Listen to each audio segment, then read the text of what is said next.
Hi everyone, and welcome back to another episode of Malice in the Mitten. I am your host Tracy Preston, along with my bestie Christine Mulligan. Hey Christine. Hey Trace. Hey everybody. Welcome back. What are we getting into today, Trace? Well, today's story is going to take us way up north to Iron River in the Upper Peninsula of Michigan. So, let's get into it. This is Season 3, Episode 11, Chris Regan. In today's episode, we will be talking about an incredibly twisted, bizarre, and horrific story that involved a love triangle and a blood pact. This is a story about a man named Christopher Carl Regan. He was 53 years old, divorced father of 2 adult sons, and a United States Air Force veteran. He was a responsible, hardworking man that possessed top-notch leadership skills.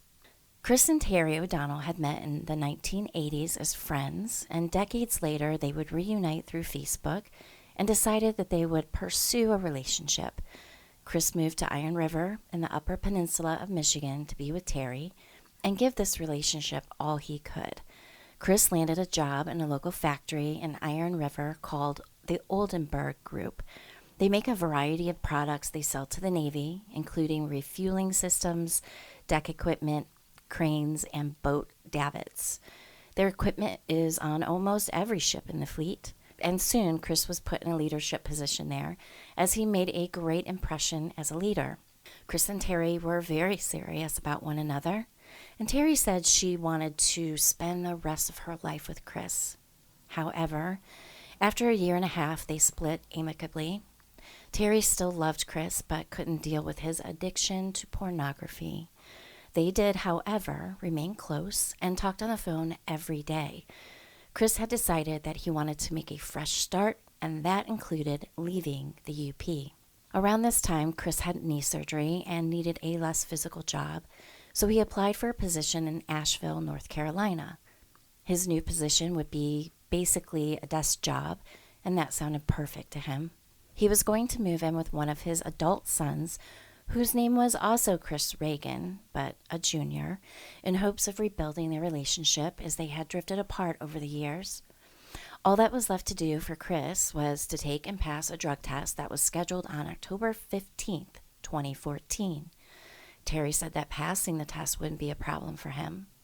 Chris had talked to Terry on the phone on October 14th at 6 a.m., telling her of his upcoming drug test appointment and how excited he was for his next journey. They had planned on going out to dinner that evening for a farewell dinner and to celebrate Chris's new chapter in life. But when Terry didn't hear from Chris later that night, or the next day, or the next week, she became very worried. Chris would never not call. On October 27, 2014, Laura Frizzo, the police chief in Iron River, was sitting at her desk when she noticed a woman getting out of her vehicle in the parking lot. When the woman turned around, Frizzo could see that she was clearly upset and crying.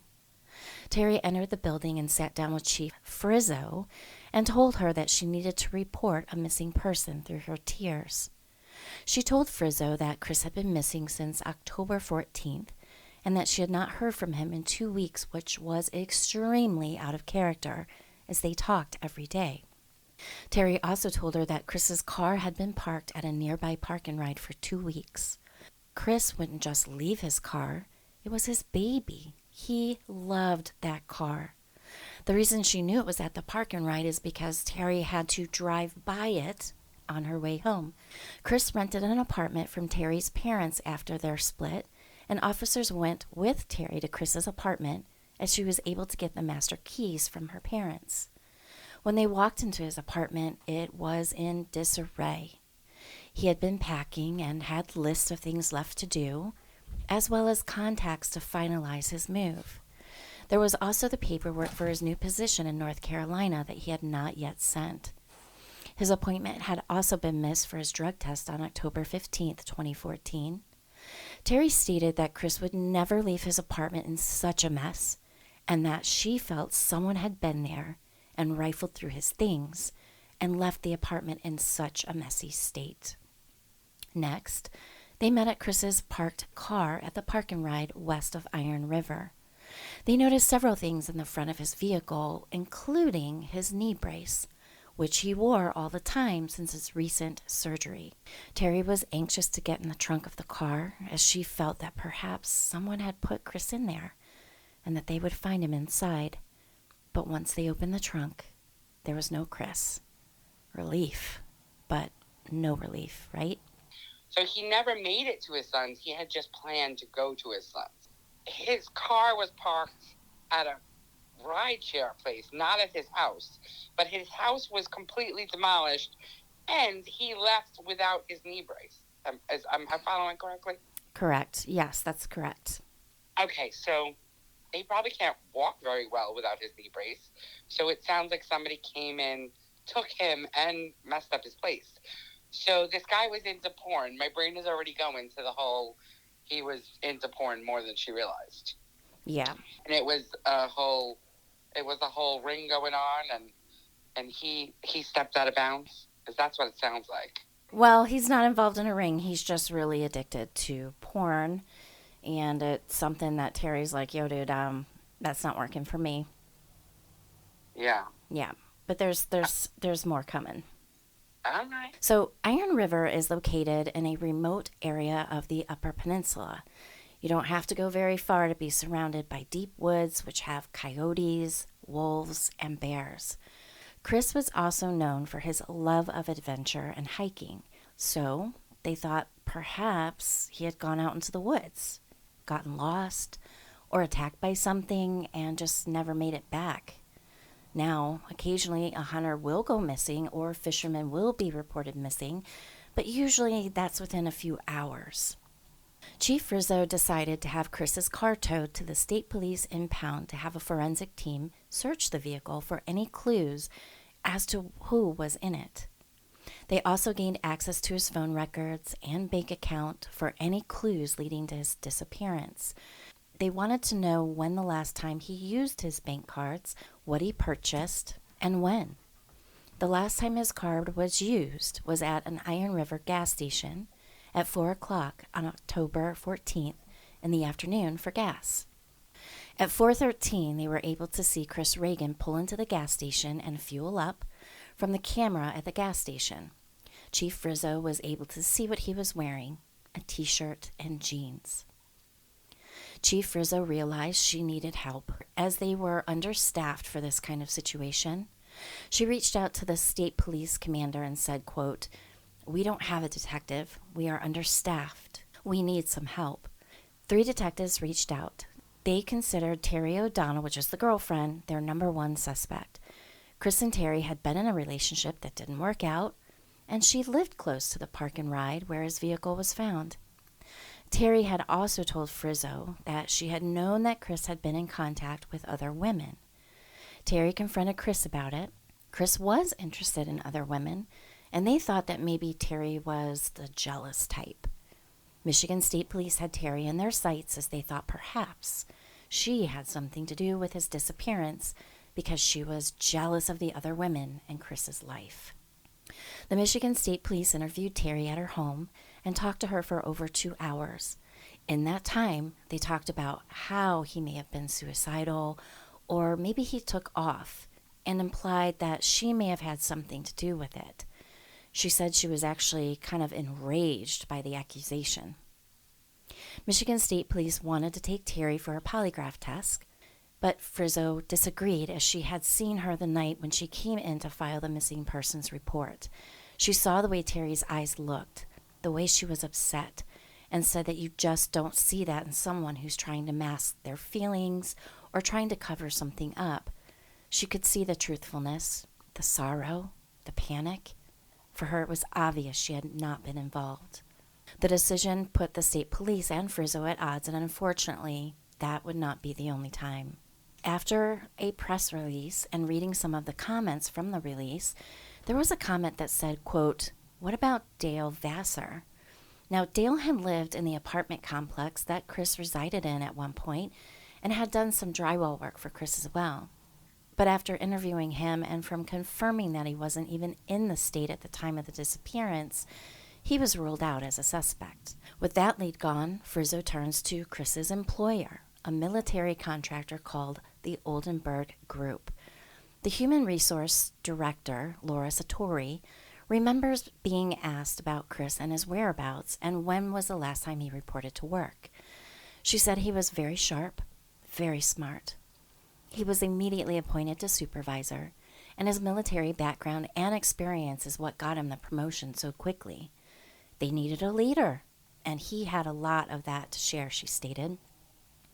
She also stated there were several people who didn't appreciate that he got the position as they had been there longer, and that he was kind of an outsider. She stated that the last day he worked was October 14th, and the next day he had a slip to be out of the office. She stated that he was supposed to return on the 16th and work for his team leader, but he didn't show up. One of his coworkers had said he was moving to North Carolina and moving in with his son, but they knew he would still have given notice. She said he wouldn't just leave like that. That's not Chris. When she received the phone call from Chief Frizzo, she said she took it kind of hard and personal. Chief Frizzo asked if there was anyone that he knew while at work. Maybe someone he hung out with or knew him well. Someone she could contact who may know where he was. There was rumor that he was seeing another employee, and her name was Kelly Cochran. She was a married woman. Chris and Kelly had met because their workstations were not very far away from each other. Terry stated that after their breakup, Chris had been looking for someone who could perhaps keep him company. She had never met Kelly. She didn't know what she looked like. However, she did know her name, and that was someone he had hooked up with in the summertime, and that she was someone he had worked with. Kelly was hired as an electrical assembler.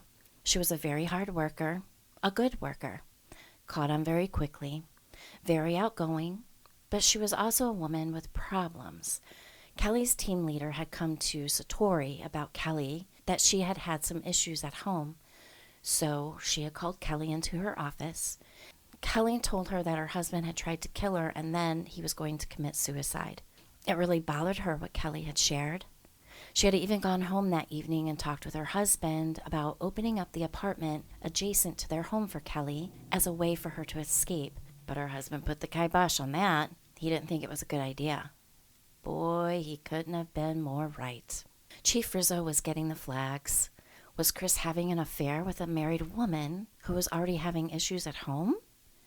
She decided that she needed to contact Kelly and see if she knew where Chris was. Troopers went to Kelly's residence, and there they found Jason Cochran, who was asked if Kelly was his wife. He said she was, and they asked to speak with her. He was defensive, irritated, agitated, not polite at all. He stated she wasn't home, and he didn't have any idea where she was, but she would be home in about an hour. They asked if there was anyone else in the house, and he said no, there wasn't. But just at that moment, a female came out. It was Kelly Cochran. Guess she was home after all. Her demeanor was totally different than her husband's. Friendly, asking if there was anything she could do to help the officers. They asked Jason why he lied, and Kelly replied, he thought I might be in trouble. Now, why would she be in trouble? They asked Kelly if she had been in contact with Chris. She stated that it was around October 14th or 15th that she had had any contact with him. She stated that she had tried to call and text and that he hadn't answered. The officers also said his car had been at the park and ride for 2 weeks, and Kelly said she had never heard of the park and ride. They also asked if she and Chris were having an affair. She said yes. She'd been having an affair with him and that her husband was okay with it. The trooper stated that Jason Cochran stood there with no emotion, no anger, nothing, and stood stoically. They thought it was strange that Kelly was talking about a relationship with another man, but there was no reaction from Jason, her husband. Okay, so wait a minute. They're asking to talk to her, and he's an irate idiot. And then they're talking to her in front of him about her having an affair, and he's totally stoic? Yep. Okay. All right. So something's fishy with these two. Very fishy. Kelly had seemed concerned for Chris's well-being and that she was afraid he had already left for North Carolina without saying goodbye to her. And if they do hear anything from him or find anything out, to please let her know. The troopers contacted Frizzo and told her they thought something about their meeting with Kelly felt very strange and very wrong. Frizzo trusted the troopers' instincts and thought there was room for suspicion with these people. The next day, Frizzo invited Jason and Kelly to the police department for questioning. They questioned Kelly first. She told them that the last time she saw Chris, they had had dinner in his apartment. She said that they were best friends and they would have dinner every night. Sometimes she would cook and sometimes he would cook. She said that he had come over to her house maybe 2 or 3 times in the 4 months that they had been seeing one another. Kelly said that Chris really wouldn't have been someone she thought she would date. For one, the age difference. She was 33 at the time, but they became really close, and she had feelings for him and even love for him. She also claimed he asked her to move to North Carolina with him. Kelly said she told her husband about the affair, so he knew about it and was okay with it, and that Chris wasn't the only man she was seeing. She told Frizzo that Jason had suffered from depression for a long time, that he had back problems and couldn't do anything physical without being in a lot of pain. She gave them the name of the other man she was seeing, and he also worked at Oldenburg. His name was Eric Erickson. Well, boy, she didn't have to go far. All her love interests were at work. Yeah, she was busy pooping where she eats. You should never have affairs with coworkers. It never turns out good. It's always drama. Yeah, that's always a bad idea. Yeah, it's never good. Either somebody loses their job or it's never good. It's never good. Don't ever poop where you eat. And that is good advice. All right, so Kelly told them that all 3 men knew about each other. She talked about her sex life very openly with detectives. They asked if they should look at Jason, and she said, quote, "I don't see why you would." They said, "Well, husbands get jealous." She told police that he was very open with her about everything, even with him telling her he thought about killing her, but that he wasn't that type of person. After her interview, they called in Jason Cochran. He proceeded to tell them he saw a therapist for anxiety and he had been institutionalized. And when he gets, quote, wound up, he goes to see his therapist. All of a sudden, he starts bawling. What does he have to cry about?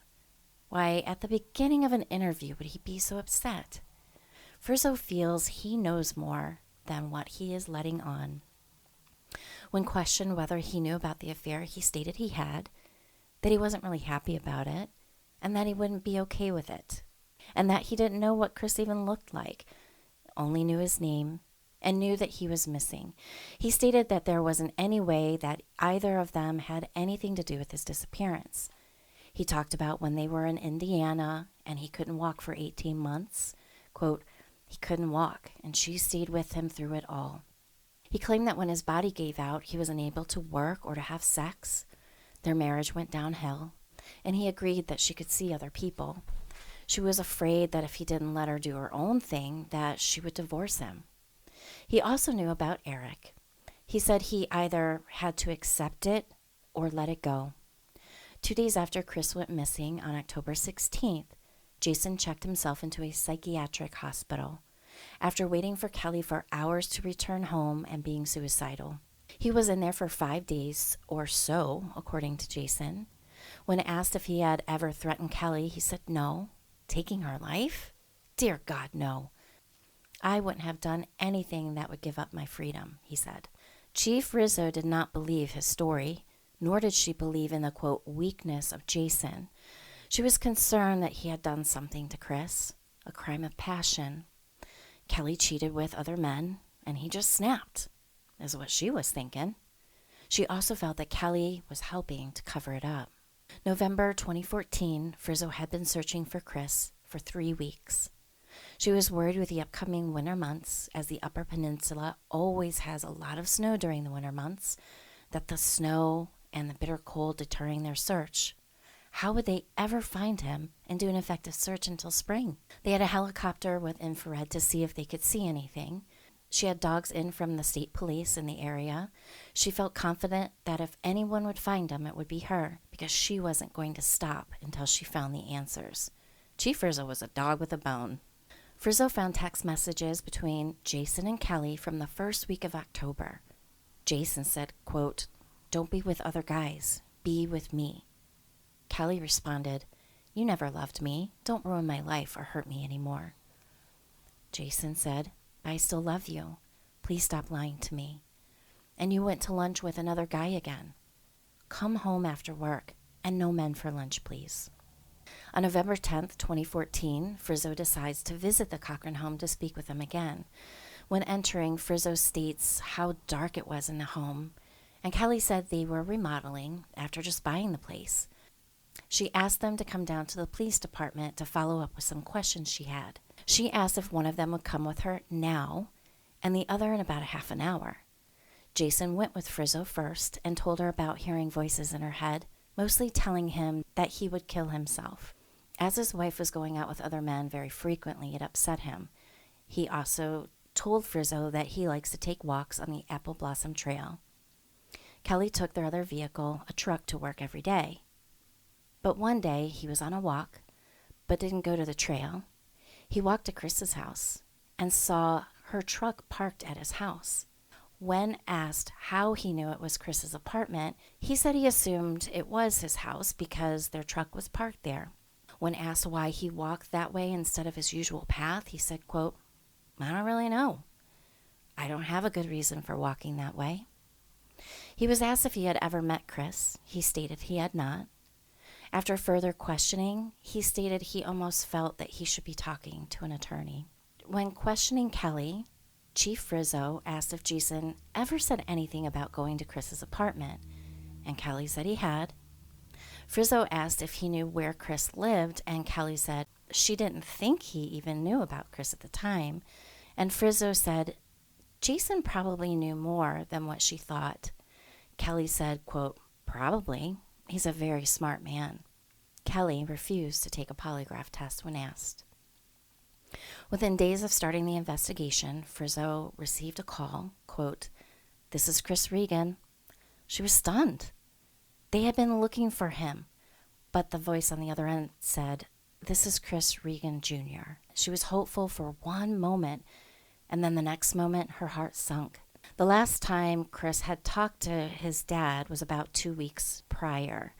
They had been estranged and were working on mending their relationship. Chris Jr. was excited.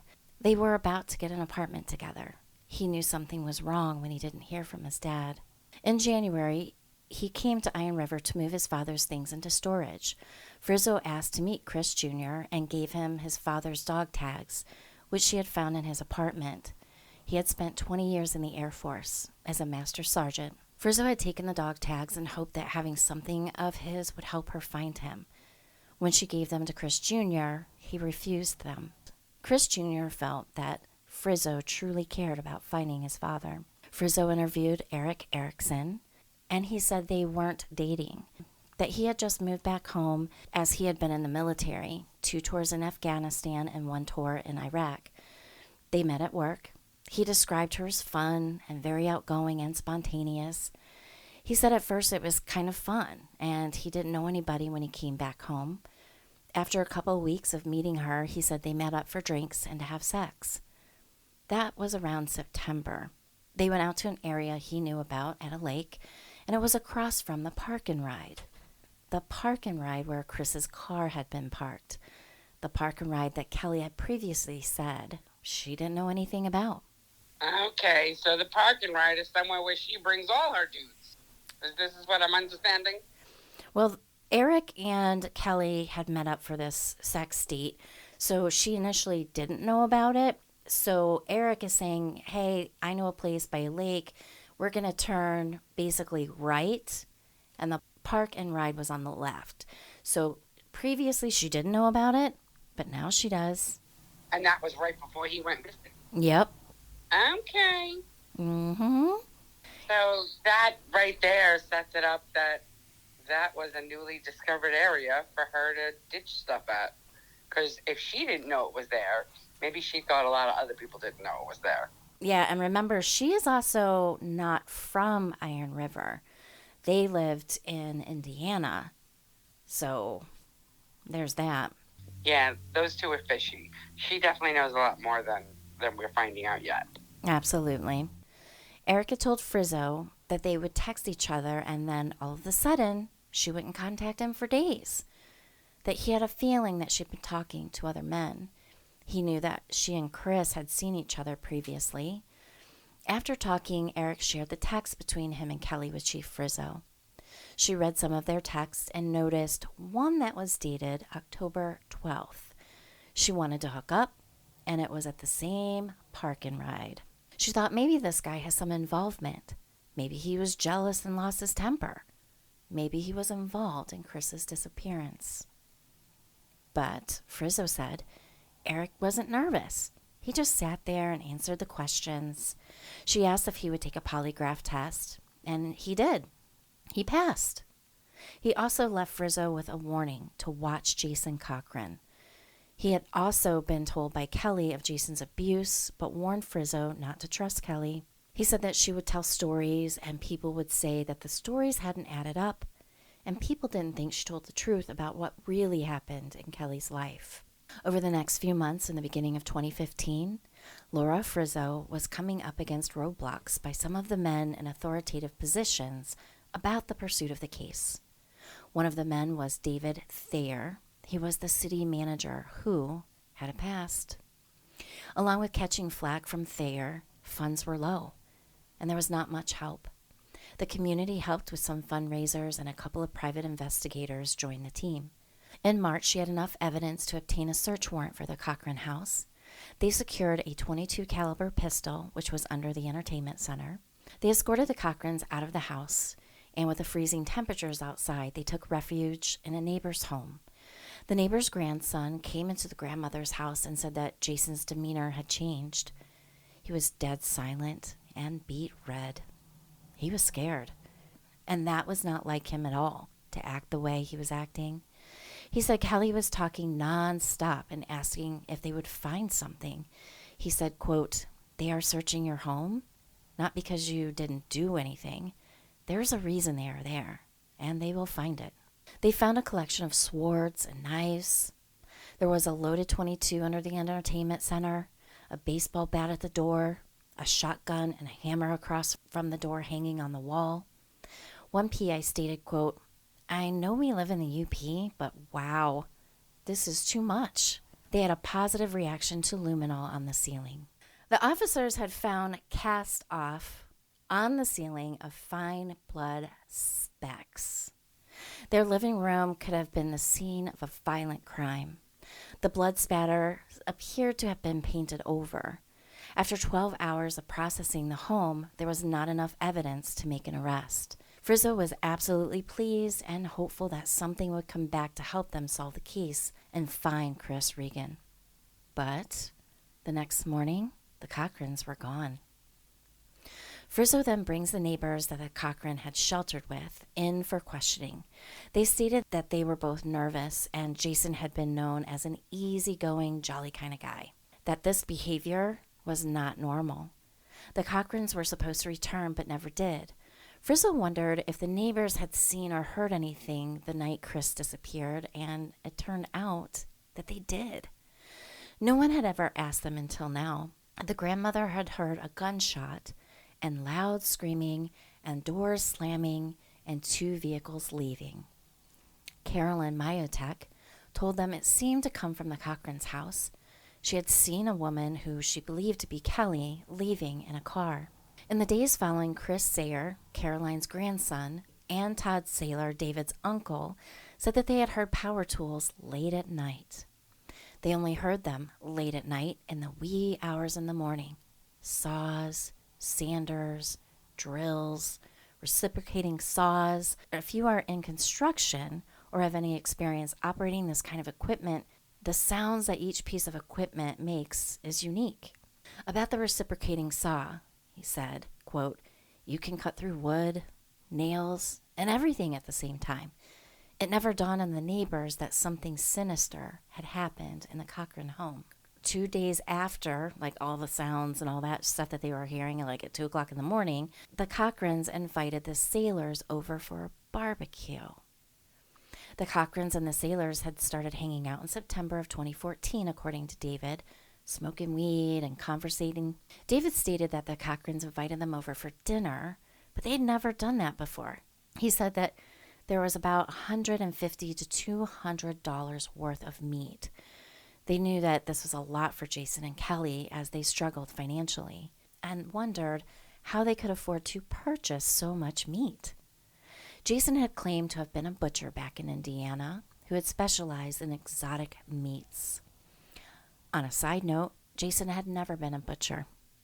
Jason had cleaned pools for a living while residing in Indiana. David said it was not any type of meat he had eaten before. It was transparent. He compared it to be like the transparency of lobster or shrimp with the same texture. Quote, the soft firmness of it. It was like something he had never had. When they found out Chris was missing, they wondered if the Cochrans were that type of people and, quote, had butchered him up and had them over for dinner.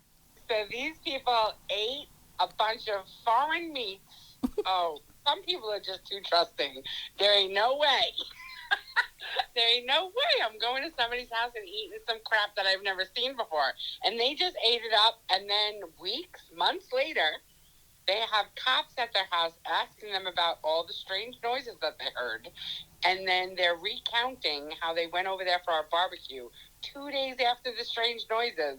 And all of the meats were super strange. So if I were those people, I think I would imminently start throwing up everything I've ever eaten in my life.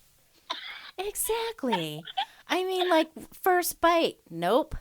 No, but I'm sorry. The trauma that these people are enduring during the questioning, I'm feeling for them because I feel like I would be completely traumatized at having to retell this story with 2020 hindsight that they may have eaten human meat. Yeah. It's bananas. Yeah, it ruined this. It ruined this particular guy, let me tell you.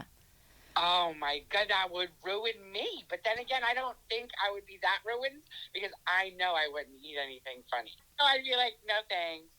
No thanks. Yeah, again, first bite. Weird. It looks weird. It tastes weird. I would just put that shit down. Nope. Yeah, I can't imagine that I would have eaten a lot of it. But even just a nibble, or even just smelling it, and then knowing what it may have actually been months later after it happened, that is traumatic. That is totally traumatic. Oh my God, I feel so bad for these people. I know. Ugh. All right, go ahead. Now we're going to find out that it was human meat, right? That's what you're going to up next. Okay, so David said when they realized that they may have eaten human meat, it changed him forever. He can't eat. He has lost a lot of weight. He said that he was friends with Jason and didn't understand how a friend could do that. He said, quote, it ruins you from trusting anybody. 2 weeks later, results came in from the lab from the search of the Cochran home. Hemoglobin was found. However, was it human? Was it animal? They didn't know. Still convinced, Chief Frizzo returns to the house once again to search a second time. She finds some writings of Jason's. It was a book of sorts. There were chapters. One was titled Where Monsters Hide. Each chapter had a different title. He talked about being a predator and how a predator has a tingle, a sense when hunting their prey. He talks about an unwanted guest. On one page, it says, wife saves the day with a barbecue. The lab needed DNA samples from the Cochrans and of Chris Regan. As Chris was missing, his son agrees to give a sample. They don't have access to Jason and Kelly as they fled the state, but a PI calls to say he knew where they were. They had put a tracker on the Cochran's vehicle. The private detectives had carefully snuck onto the property of Jason and Kelly while they were inside and attached a tracking device under their vehicle. It appeared that they had fled south to their hometown of Maryville, Indiana. Kelly was born on June 5th, 1982, in Maryville, Indiana, to Melanie and Tim Kaboyan. Maryville is in east central Lake County in the metropolitan area of Chicago. Kelly first met Jason when they were children. They grew up right next door to each other. According to Kelly's mom, she had a troubled adolescence. Her teenage years, she started acting out, running away twice. She had her own mind, and once she made it up, she just did it. Kelly was into all kinds of drugs. They tried everything with their daughter as they had younger children in the home, and they didn't want Kelly to influence them. Kelly's mom tried tough love. She was put in a girl's home. Kelly was very intelligent, however, and even though she had a drug problem, she always excelled in school, even attending Purdue College, and received degrees in, get this, psychology and forensics.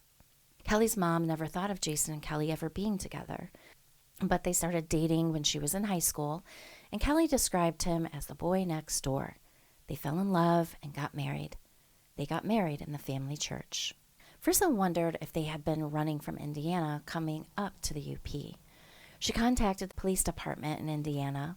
They had a DNA warrant, and she needed help to fulfill it. The GPS locator was no longer working, so Frizzo asked their neighbor, David Saylor, to help keep tabs on them. He was a little worried and scared, but Frizzo assured him that they would make sure he was okay. He wanted to help get these people off the streets as he didn't want anything to happen to anyone else. Kelly told him that they were at her parents' house. He went to Frizzo and told her of their location, and the local police department went to serve the search warrant. Jason was standing on the porch and had no choice but to give a sample of his DNA. Chief Frizzo made the journey to Indiana to be there personally.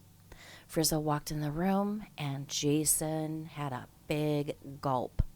She has a plan to get him to turn on Kelly. She told him she thought he was a victim and needed to come forward and give her some information. Immediately, he wanted to lawyer up after she pressed the fact that she knew he had, in fact, talked to Regan, and that he had told Kelly not to go back to his apartment. Now, it's Kelly's turn. She had frantically been trying to call Jason's phone while he was being interviewed by Frizzo. Frizzo tells Kelly she has the full conversation with her and Jason going back to the time when her and Chris started talking. She told Kelly she knew what happened, and it was time she talked. She brings up the park and ride and how Eric and Kelly had been there at least a couple of times, and the last time being October 12th. Remember, Kelly had denied ever being there or knowing about it. Frizzo caught her in a lie, called her out on it, and immediately Kelly asked for a lawyer. Right next to the Cochran residence was the Caspian Pit.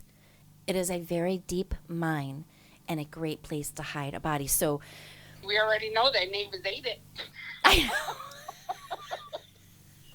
don't understand. Did they not know the neighbors ate it yet? Yeah, did they forget about that? Yeah, why are they still looking for a body? They should be testing fecal samples now. Oh my God. Oh my God, that's not really a thing, but that was funny. Right. Okay, so I want to touch real quick on this Caspian Pit.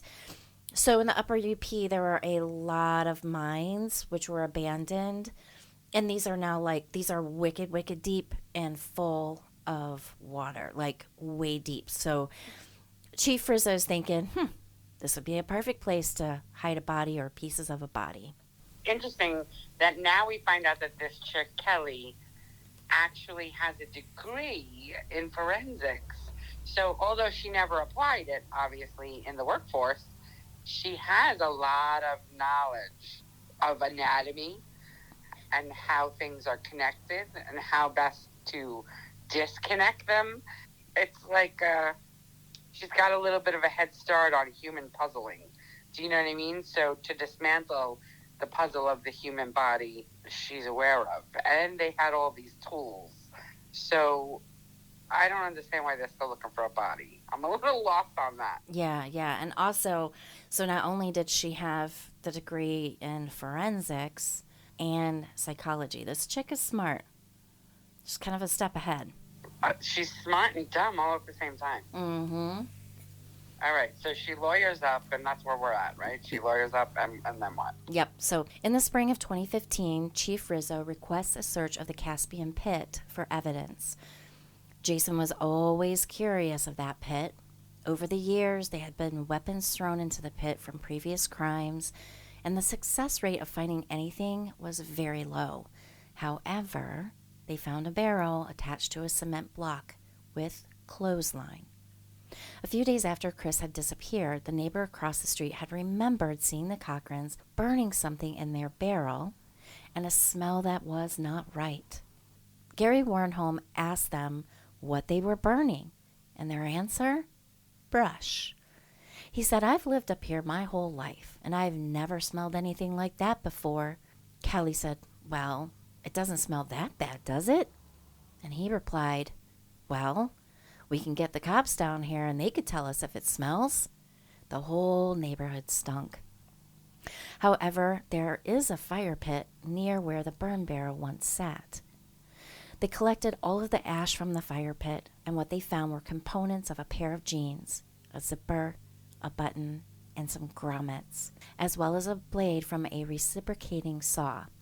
But there is no evidence that these were from Chris Regan's jeans, or that the blade was used to dismember the Cochran's victim.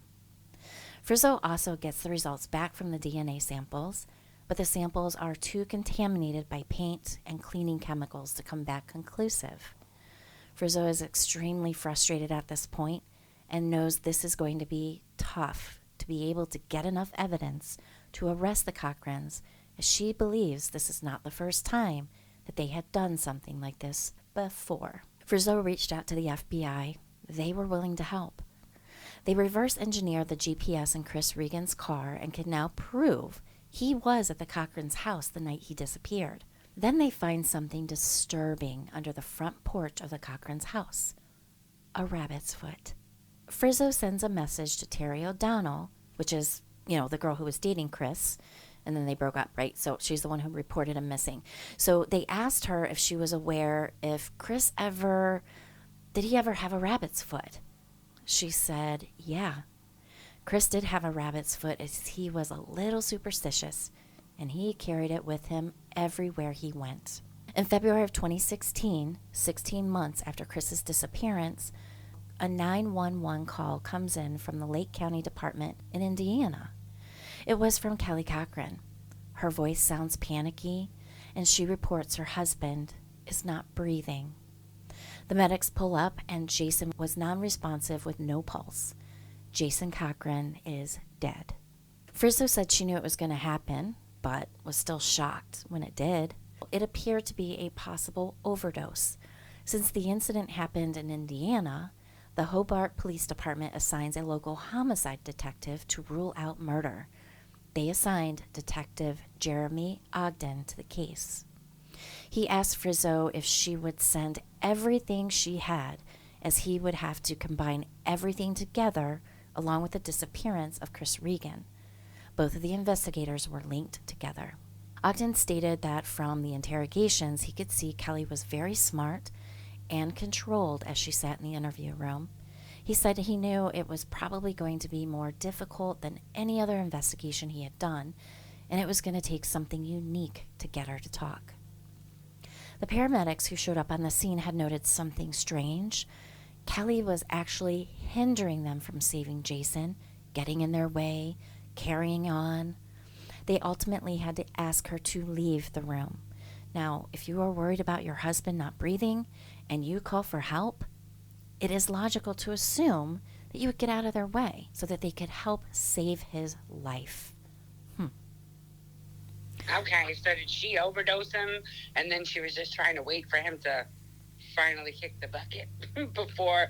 Why did she call 911 so soon then? That's my question, actually. Yeah, my gut says he was already dead, or maybe just on the brink of death. Maybe it was to make it look like, she really was trying to help him. I think she waited till the last minute. I don't know. Okay.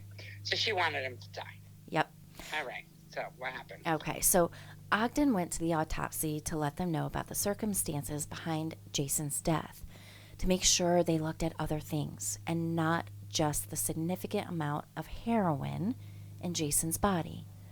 There was bruising on his face and neck from being strangled. His sinus cavities were actually collapsed from the amount of pressure put on his face. The autopsy came back and it was ruled a homicide. The death certificate reads death by asphyxiation due to strangulation complicated by heroin intoxication. At that point, they all knew that Kelly had killed her husband. She was fearful that he would be manipulated into saying things that he shouldn't. Ogden had enough evidence now to arrest Kelly Cochran, but he is in no rush. He needs to find a way to get her to tell him what happened to Chris Regan. Chris was still missing, and they needed more information. And that takes trust. His number one goal was to bring Chris home, and he knew she had the answers. Ogden brings Kelly in for questioning, and in the interview, Ogden is obviously trying to make her feel safe and not a suspect. He even holds her hands while speaking with her, consoling her, but pressing questions toward her, trying to get her to open up to him, and at the same time, work on building the trust that was needed to get her to talk. He asked what happened that night, and she said Jason wasn't breathing, that she slapped him a few times, and he asked if it was hard enough to leave marks. She said, quote, "I was scared, so it's possible." Next, he switches the subject to Chris Regan, saying that he believes she could help with finding him, not as a suspect, but as a witness. But Kelly's not talking. Detective Ogden needs a plan, and he knew that she was involved. The FBI gives something to Ogden by putting him in touch with Jason's best friend and gaming buddy, Walt Amerman. They asked Walt to become a confidential informant. The plan was that he had a letter that Jason had mailed to him, but there was no letter. Walt wrote it out like Jason would have done and signed it with, quote, "quack, quack," because that's what Jason would say. It was his handle in the gaming community. Next, Walt made the phone call to Kelly. He was very nervous. He said to Kelly that he received a letter in the mail from Jason, and inside was a note and a sealed envelope inside. The note said, "If something happens to me, please send this letter in 2 weeks. Don't open it." An envelope with no return address, but addressed to the Iron River Police Department. She said, "Please don't." She said those 2 words, and he knew that they had something to do with what had happened in the UP. Ogden knew they had her, and she was worried. 2 days later, she contacts Ogden and says that Jason sent a letter. She returns and said, quote, "I'll tell you what happened to Chris Regan. He's dead. Jason shot and killed him." Finally, she breaks down and admits it. Jason shot Chris in the back of the head, and they dismembered him. Detective Ogden wants more. He wants her to lead him to Chris's body. That night, he persuades her to go with him to the UP to find Chris. They get into a vehicle at 1 a.m. They drove 6 hours north. She leads them to a nearby county road. He was amazed by the vastness of the area. He stated that anyone could disappear here and never be found. They started driving down the road and go back into an area where she claims that this is where they dumped his remains. While they investigate the woods, Kelly agrees to take Ogden back to their house, which was a few miles away, the scene of the crime. He asked her to walk him through the events of the night, to basically do a reenactment. When they are at the house, he notices knives everywhere. They were on the kitchen counter, and they had to be very careful. She was involved in the murder and was not handcuffed. So I found this very interesting because there's a docu-series where the majority of this content is pulled from. And here's what's crazy. They boarded up the Cochran's home, but left everything the way it was. So it was crazy to me that all these weapons and knives and everything were just left on the counters the way they were. I just find that very interesting. The other thing that's really crazy is that they don't have her handcuffed, and they have her walking through the crime scene. So forensic evidence, you're messing with it all now, because you have her back there, and if she touches anything, then she could say, well, that happened when I was there with the cops. I don't know. That just seems fishy to me. Like, why would you do that? Why would you let her back into the crime scene? I don't know. Maybe it was just to gain her trust. I don't know. Because at this point, she's already copped to it. She's like, well, fuck it. I'm guilty. Let's do it. I'm all in to confess. Yeah, but she's still bringing them to where the remains were when she knows that they dismembered him. Mm-hmm. Yeah, that's confusing. Yeah. All right, go on. It plays out shortly here. You'll see. Kelly said that she and Chris, like once he got there, right there in the entryway, they just went at it hot and heavy, having sex right there. She decided to take Chris upstairs. Chris starts to go up the stairs, and Kelly said she didn't know Jason was in the house, but that Chris was walking up 2 or 3 steps ahead of her when Jason came up the stairs from the basement and shot Chris in the back of the head just past her. She said that he had fallen backwards down into the basement. Kelly said Jason forced her to clean up and that he dismembered Chris's body. As for the search going on in the rural area in the woods, there is no trace of Chris Regan. They returned to Indiana, and it had been previously agreed upon that even if they didn't find anything, they would return to Indiana and continue the proceedings as long as Kelly agreed to talk to them about the case. They didn't have Chris Regan's body, and they were still looking for it. Ogden thought that Kelly didn't want to give them everything all at once and that they needed to work for it. Kelly knows it's inevitable that she is going to be charged. It's the weekend, and on Saturday, they were to meet up for a polygraph test. On the day she's supposed to meet Ogden, she never shows up. He received a text from her saying, quote, "The West Coast looks good this time of day." Well, Kelly had fled. I don't understand why they still had her out free. Like, why wasn't she charged with Jason's murder? They said it was murder and by asphyxiation, and they just still let her loose? Like, I don't understand why she wasn't sitting in jail for the murder. Is it because they couldn't charge her with it yet? But she was there while he was dying. So why couldn't they charge her with that? I think it was to continue to earn her trust because they still want to solve the whole thing with Chris Regan. So I think it's just, yep, you know what? We're not going to arrest you. We're going to take you back home. We're going to keep talking to you, which was a huge mistake. I mean, she's already a flight risk. Both her and Jason had fled. And she's kind of a serial killer. Mm-hmm. Yeah. I don't get it. I don't get it. She's like she's a serial killer, and they just leave her to her own devices. Yeah. So it's like, okay, we'll get back at you. Yeah, I know. It's nuts. That's crazy. Yeah. All right. So now on the West Coast, apparently. And then she tells them that she's on the West Coast. What the hell? Yeah. This is, you know? Yeah. So Chief Frizzo is convinced that now is a time to arrest her. Well, good luck. She's taken off, right? Show the prosecutor that the time is now. The prosecutor came through with the arrest warrant. Detective Ogden is able to obtain an emergency location on Kelly's phone. He knew she would be too curious not to look at her text messages he had sent to her, and they pinned her down in Kentucky. So she was throwing him off. U.S. Marshals hit the house and took her into custody without incident. While in Kentucky, she is taken back to the local county jail. Within 6.5 hours, Ogden and his partner arrived. Kelly is finally ready to admit not only was she in on the plan to kill Chris, but that she was supposed to have killed him herself. It was all a part of the gruesome blood pact made years ago, the night of Kelly and Jason's wedding. The pact between Jason and Kelly was that if either of them had cheated, the one who cheated had the responsibility to kill the person they cheated with.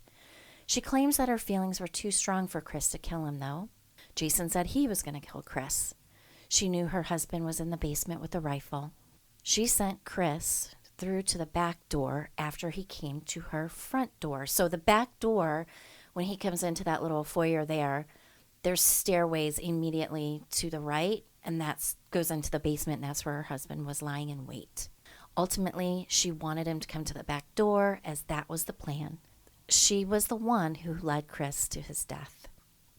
Okay, yeah, because Chris was about to leave, and she didn't want him to leave. So she was probably pissed that he was moving away from her. So he came over for one last fling before he left for his sons, and she murdered him. So it's absolutely her plan. She wanted him dead, and Jason is just the patsy, apparently, for her serial killing, for Christ's sakes. Yeah, yeah. And remember in his writings that Chief Frizzo had found, remember he made the comment that his wife saved the day with a barbecue. Yeah. Mm-hmm. Unbelievable. But it was her, I feel like it was her plan. Yep, I agree. Oh, okay. Yep. Happened. So a few weeks later, Kelly was transported to Michigan from Kentucky. May 17th, 2016, in Iron County. Kelly had indicated that they used black garbage bags to dispose of his body parts and that they were left in the woods. And this didn't bother her at all. She was casually smoking a cigarette while the dogs were looking for Chris's remains. So she had let him out to where they were, right? So she's in handcuffs, smoking a cigarette. She asked for a Coke. She told the cops she was hungry and could they get her a cheese pizza? And again, very casually, they got the pizza and she was just eating it while they were searching for Chris's remains. She said everything was in the area. They continued to probe her for information as the search continued. Quote, "How long do you think it took you to cut up the body?" Kelly said, quote, "He was on for a while," while she smiled. "I got sick when I walked in and seen it." And then shakes her head and says, "I don't even care anymore." Frizzo asked, "It must have given you some kind of pleasure?" "Yeah, the high, the blood." Frizzo asked, "Seeing the blood?" "Seeing the blood. I'm not a vampire or anything like that. But seeing the blood, the gunshot close." So basically, she's getting a high from the blood. Yeah, so basically, she's trying to recount the story as if, yeah, it was kind of gross. Or, yeah, I'm not a vampire or anything. I'm not into that. But at the same time, she's trying to mask that she was actually enjoying it. She liked it. Yeah. She loved everything about it that was happening. Yeah. She's a through and through sicko. Yep, she absolutely is. Period. Sorry. Yep. Well, then the dog started barking and they found a bag. It was shredded a little bit because animals had obviously gotten into it, but the bag was empty. Undeterred, they continued their search. There was something that looked like a rock in a clearing. It was Chris's skull, Frizzo whispered. "I finally found you." Waiting for the technicians to show up, she prayed that Chris would have some peace now that she had found him. While filming the documentary Dead North, October 17, 2018, the crew makes an unexpected discovery. While walking in the area where Chris's skull had been found, a camera looks down and found Chris's jawbone. Frizzo said finding his jawbone was more emotional than she expected. She said, quote, "Things like this just don't happen. It's not a coincidence." And she had gotten extremely emotional at this point. A year and a half earlier, when Kelly Cochran led Frizzo and the team to finding Chris Regan's skull, Kelly also led them to two more crucial pieces of evidence, one of which would lead to finding part of the murder weapon in the Caspian pit. It was the barrel to the rifle used to shoot Chris Regan in the back of the head on that fateful day. She led Frizzo directly to where she had thrown it. It was a short distance from the shore, as she said she thought she had figured that she would never tell anyone about it. Finding the gun for Frizzo was validation. She also took them back to their house in Iron River. She pointed at something that had been missed while the investigators conducted multiple searches. There, laying near the kitchen sink, were a pair of forceps. She had used the forceps to try to pull a bullet out of Chris Regan's skull, and sure enough, there they were, laying on the sink. As it turned out, that was the one item that came back with Chris Regan's blood on it. After over 2 years of searching, finding blood evidence to Frizzo was huge. Kelly pled not guilty to all charges. She remained in the Iron County Jail on a $5 million cash bond. Chief Frizzo and Detective Ogden finally see the light at the end of the tunnel, and after spending months together on the case, the two have grown close. Eventually, they started spending time together on their off time. Jeremy Ogden stated that it's one of those things that only happen once in a lifetime. Quote, when you know that you are supposed to be truly there for this person, and this person is supposed to be there for you. Frizzo said she has told him more than once, quote, that it wasn't meant for her to find Chris Regan until I found you first. After solving the case of Chris Regan's disappearance in December of 2016, Chief Frizzo receives a shock. David Thayer, the city manager, relieved Frizzo of her duties. He told reporters that they had two different styles of managerial techniques and irreconcilable differences. Frizzo claimed that the city manager had animosity towards women. She said at the time when she should be celebrating all the hard work that finally paid off and Kelly was finally in jail, they had a solid case to convict her and she was fired from her job. Mentally and emotionally, she said she could never describe what that did to her. The community was very supportive of Chief Frizzo and believed in her ability to do the impossible. Now, you might think that the story ends here, but it doesn't. Opening statements for the trial of Kelly Cochran began on Valentine's Day in 2017 in Crystal Falls, Michigan. Frizzo was asked by the prosecutor to sit at the counsel table even though she had been relieved of her duties of police chief. She wanted Frizzo next to her during the trial. Kelly knows how to manipulate people and had a grin on her face and said, quote, you don't think that I can turn at least one juror? Kelly's base defense was that she didn't have a choice, because if she didn't help Jason, he would have killed her.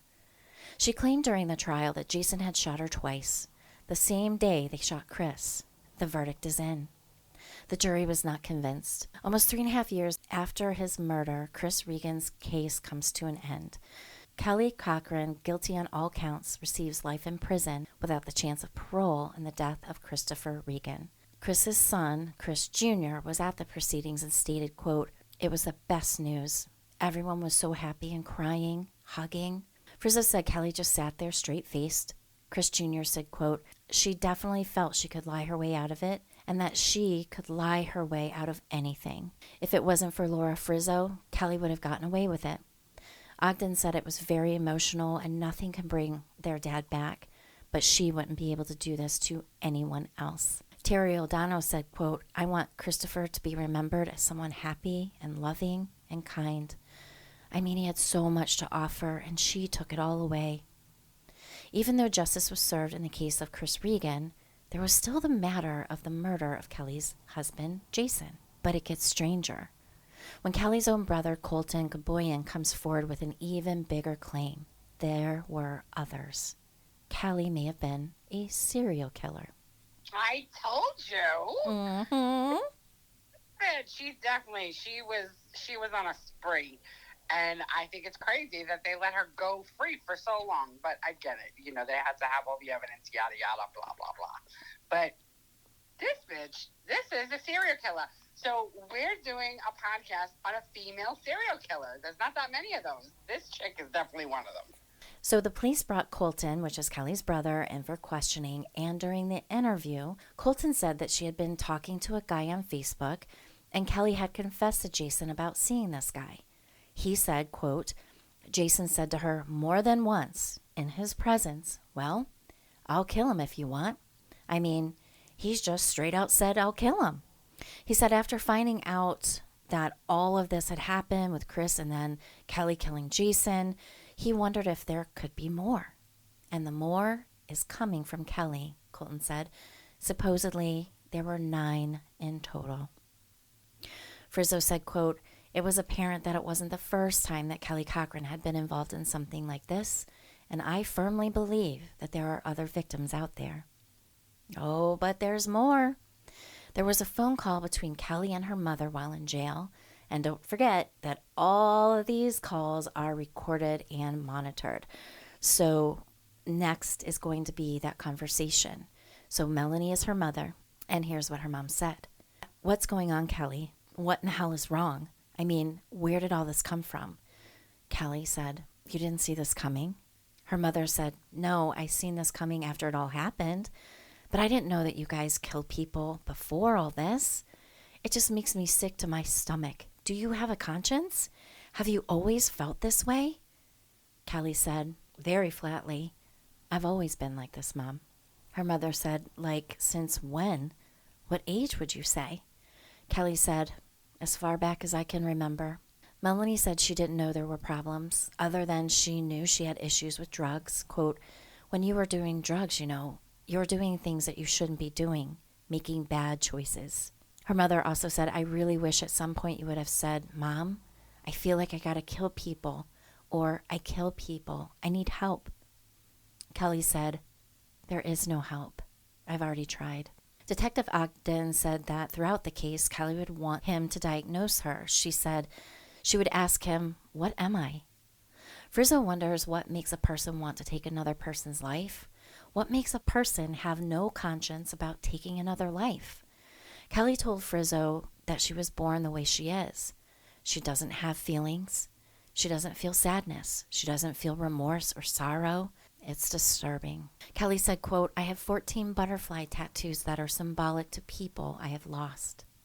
Frizzo believes that the butterfly tattoos on Kelly's body represents her victims. When walking around the residence of Kelly and Jason's, they wondered why it was filled with butterflies and what the significance was. They were, in fact, very significant. Detective Ogden said, let me ask you something, talking to Kelly. She said, yes. Ogden said, other bodies? Kelly said, yes. Detective Ogden said, where are the other bodies? Kelly replied, Indiana, Michigan, Tennessee. Ogden said, well, what happened in Minnesota? Kelly said, I had a friend in Minnesota. Okay, how did he die? I don't know. Oh, God, give me a break. Kelly said, can we do this another time? Ogden said, be nice. Kelly started laughing. You know that's not in my DNA. In April of 2018, Kelly Cochran pleaded guilty to the murder of her husband, Jason Cochran, and received an additional 65 years. Now you can watch the docu-series Dead North and bear witness to what took place in Iron River, Michigan, due to the immense amount of footage and body cam and recorded interviews. Now, it is free on Tubi. It is a 4-part docu-series, so you can see for yourself how Kelly looks when she's taking the police out to the woods, walking through the house, eating her pizza while she's pointing at the forceps. Like, yep, there it is. It's really kind of mind-blowing. For her, she's like, all right, well, you guys finally caught me. Now, no sense of lying, but I'm not going to give it all to you. But at the same time, like she's almost mocking them. Mm-hmm. Like, it's been right there the whole time, dumbasses. Yeah, and I find it very interesting that she must have done one hell of a cleanup job because they found nothing. Nothing. Well, ironically enough, she went to college not for a career. She went to college for personal knowledge. Mm-hmm. She utilized that. She utilized her degree for her personal pursuits, not professional. That is crazy. So she's been a special breed from the word go. Yeah. And the fact that more people don't know about, like, the fact that I don't know about her is kind of crazy. And, you know, me and my whole feminism things, you know, women, let's roar, all that crap. On the flip side, like, this is also part of that.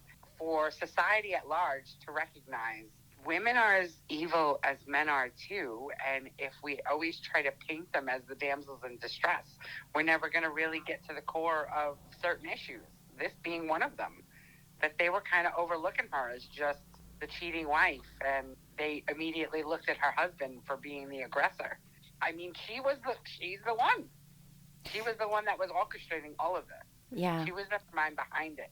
But because she was a female, they kind of overlooked her for a while for it. Yeah, and honestly, I think women that are serial killers, women that commit murder, I think they're more maniacal, more planning. A man, I think, just does it. Yeah, because I mean, women in general, because of society, we have to learn all the rules very quickly. Mm-hmm. So she learned all the rules, and she also learned how to use them against men. Yeah. And another thing I want to kind of chat about real quick is on the docu-series, there's pictures of Kelly when she and Jason were married, And this woman was very, very overweight. Now, the reason I bring that up is because as a nurse in critical care, taking care of very obese women, they are extremely psychologically in control because that's all they can control. I mean, have you ever taken care of someone that's so grossly obese? That's what they do. They run your ass all over the place. Get this, get that, do this, do that, do that. So on top of her being really smart, right, she had the whole psychological advantage because, in my opinion and in my experience with taking care of very obese women, they're very mind controlling. Again, because that's what they have control over. Have you ever run into that? Yes. Yeah, but it really kind of runs into line. It's just like when they say when you lose one of your senses, all of your other senses are enhanced. It's kind of it's weaved with that. Is when you're morbidly obese, you do have to utilize your mind more when you're less physical. Mm-hmm. So all of that comes into play. And yes, the control. It's what she had control over. And because she lost control with her own fitness and eating habits and whatever it was, or maybe it was a medical condition that made her overweight, which is quite plausible. But again, yet she had no control over that. So finding control over other things was probably a big motivating factor for her. Yeah. And if you watch the docu-series, Kelly was working out. Kelly had lost a ton of weight, but she was built like a man. She was pretty fit, but she had arms, she had guns. So, Wow. she got control of her weight for sure. And that's probably, it was probably a high for her because, hey, I'm losing weight, I'm attractive, my husband can't have sex with me. And maybe that's what was the impetus for her to start losing weight. Her husband won't have sex with her. She wants to have sex. So she had to, get herself in shape. And then it was probably like a high for her because it's like, well, maybe it was also a psychological thing. Well, no man ever looked at me like that before. Now I'm in control. I'm going to get you. Well, with all serial killers, isn't that the core root of it, is being in control when they've felt out of control in all other aspects of their life. Mm-hmm. This is crazy bananas. You caught me off guard with this one. I didn't know we were going to do a female serial killer one. It's kind of cool. It's kind of cool in a weird, twisted way. Yeah. Look what you're doing to me, Trace. Look what's happening. I know. See, I got you now. I got you. It's crazy. Yeah. It's so weird. It's so weird to think of the whole women serial killer. I was just having a conversation with somebody about this, about women serial killers and how there's so few of them. And then I actually said in that conversation, which was a couple of weeks ago, I feel like, I said, I feel like there's a lot more women serial killers. We just overlook them because they're women. Mm-hmm. So being found. Yeah. And I'll tell you, if it wasn't for Chief Frizzo, this would have never been solved. She would have got away with it again. And there would have been more bodies. Okay, but then there's a little feminist side of me that says there's probably a lot more women serial killers out there, but they're not being caught because women are smarter. I'm just saying.